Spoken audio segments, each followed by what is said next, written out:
Hello. Hello. If you haven't been here before, welcome to the channel. I'm David. And I'm Carol. And this is Florence, our wire fox terrier, hence the name of the channel, Wire on Tour. We've just stopped off on the A66 at Mainsgill Farm Shop. Very, very good farm shop. Yeah, recommend calling in here if you're coming this way. We'll put the what three words on the screen. We're heading over to Ravenglass. We're going to stay at the Ravenglass Camping and Caravan Club site tonight. And then tomorrow, we're going on the Ravenglass to narrow gauge railway, to steam railway. So if either of those things interest you, keep watching.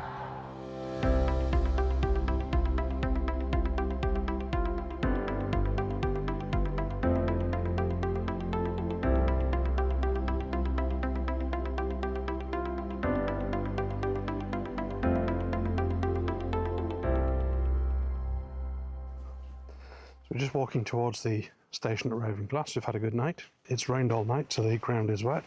We're just hoping that the train isn't too wet. We brought a towel to dry the seat because we have an outside open carriage. So we're now sat on the train at Ravenglass. We're looking forward to the journey a lot. Sadly, it's running a diesel instead of a steam on this particular train, and we're told it'll be diesel coming back. They may not be running steam today, although there's been a hint that there might be a steam train today. So when we get to the other end, we're going to see if we can change onto the steam train. If not, hopefully we'll get some pictures as we go by. A coach party of 60 kids has just turned up on the other platform, so we're glad we're not on that train. But apparently there's a coach party coming on this train, hopefully not kids. And they're late, so somehow we're being held for them. Just have a look.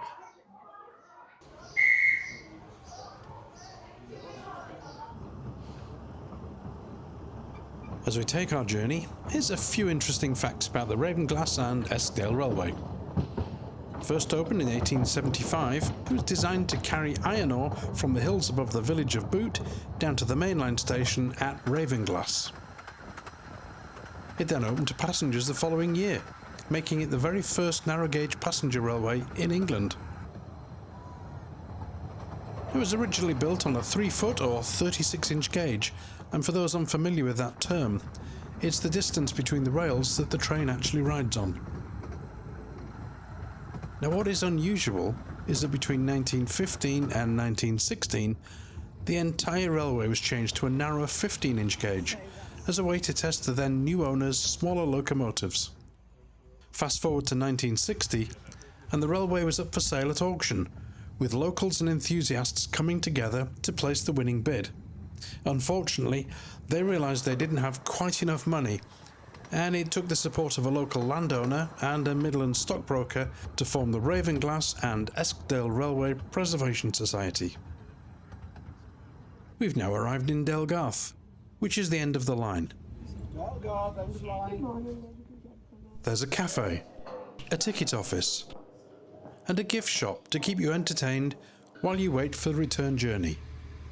Many people explore the local area and then catch a later train back.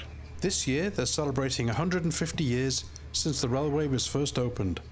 Now, the coaches could be a bit tight if you're on the larger side, but generally there's plenty of room for everyone. This is Joan, one of the luxury coaches that attract a small premium of £5 per person each way. Carol and Florence are boarded and eager to get going. And off we go. See you when you get back. Bye-bye. We're being hauled today by a locomotive called Perkins, which is a name I'd normally associate with the actual diesel engine inside, but more on Perkins in a moment. Fascinated by the cows.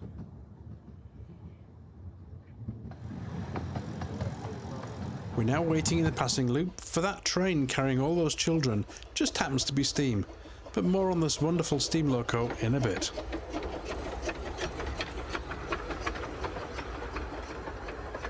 There are several stops along the line which you can both board and alight the train.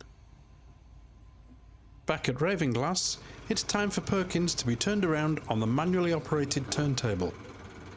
And by manual, I really do mean manual, because as you'll see, the driver has to physically push the engine around.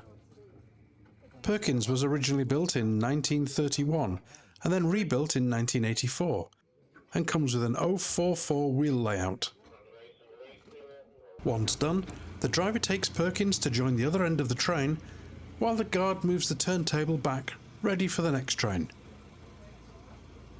And here is that next train, with the steam locomotive Northern Rock, one of the 5 steam locomotives on the railway. Built in 1976, this is the youngest of the steam locos in the entire fleet, and was actually built here in the workshops at Ravenglass to the design of the then chief engineer Ian Smith.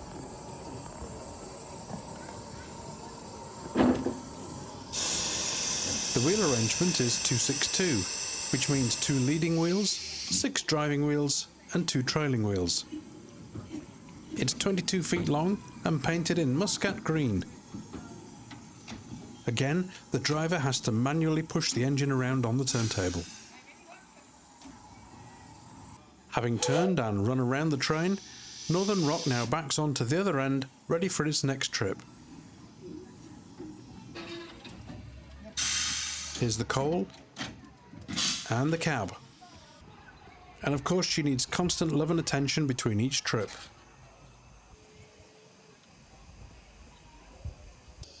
And off they go. There's also a museum on site, which is free to enter and shows much of the history of the Ravenglass and Eskdale Railway. Sadly, there was a screaming child for the entire time I was in there, so I didn't stay long. So I've decided to go to the Ratty Arms for dinner. The menu is limited. The menu is limited. Sandwich and chips or something like that. So we're going to go and see what it's like. See you inside. So, we've ordered a cheese ploughman's for me on brown. You've got prawn on white with chips, 2 bottles of non-alcoholic San Miguel, and that comes to $36.85. The menu is somewhat limited here, which appears at the front door, but when you get to the bar, they seem to have more things available, sort of lunchtime things, I think, like ploughman's and toasted sandwiches. I would have liked something more substantial, but... Wonderful. Oh, Thank you very much. oh, that's lovely, thank you. Oh, that does look good, thank you. Thanks. Can I just give you Florence a minute while I... This is my prawn sandwich with chips. You do have a lot of prawns in there. Not complaining. And Carol was initially brought this as the ploughman's, and she was thinking, oh, that's a bit dodgy. And then this arrived. So what about that for a ploughman's lunch? Or just a ploughman's? What did you think? You know, for less than £40, it was good value, and it did its job. Hit the spot. Coming away pretty full. Yeah. It's rather sunny now, isn't it? It's very sunny, isn't it? Come on. I have to say, I have enjoyed visiting here. Yes. We're back at the campsite at Ravenglass, and we thought we'd give you a quick tour. Apologies if you can hear the sheep in the background. We are right at the top, looking down, and really the top is for camping and for pods. There are a couple of hard standing areas up here, but we'll start to take a walk down.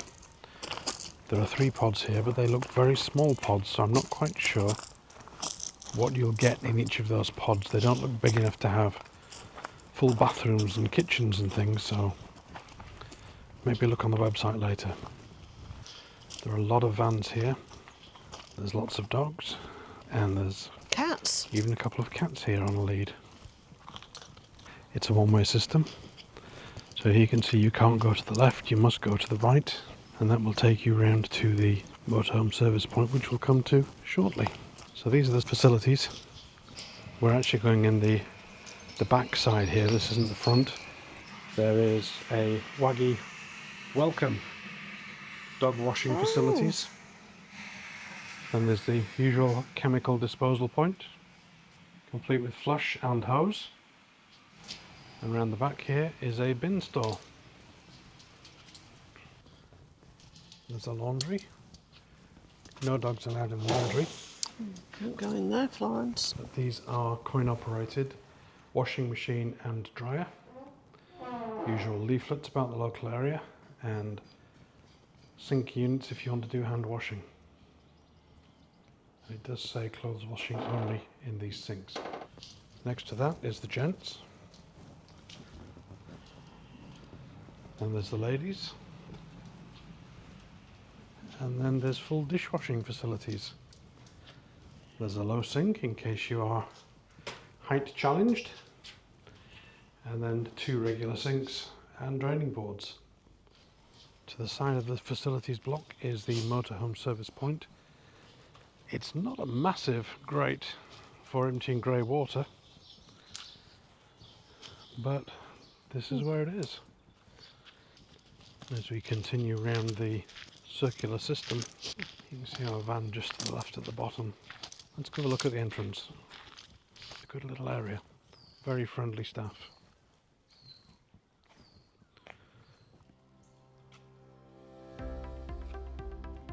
We've just left the Ravenglass Camping and Caravanning Club, and we're now on our way to, is it Ribblehead? The Ribblehead Viaduct. Viaduct, where we spent our first night.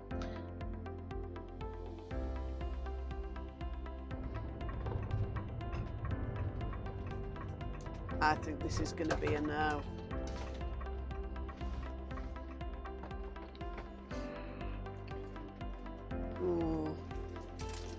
Yeah, possible, yeah.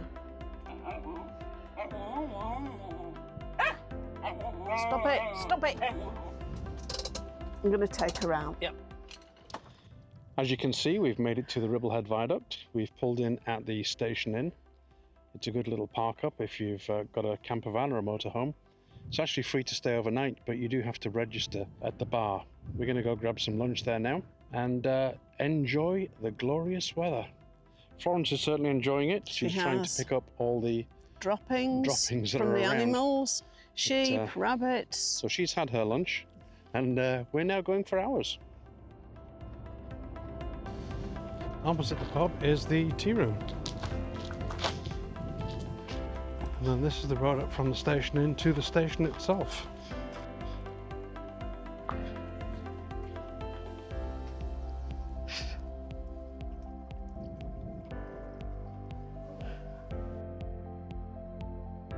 What have you bought? A fridge magnet. The obligatory fridge magnet, of course.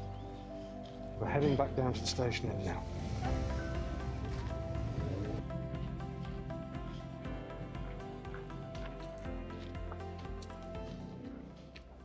We've just left the Station Inn. We had a lovely lunch in there. Sadly, we didn't film, and that's because there were a lot of children present. What did you think to your lunch?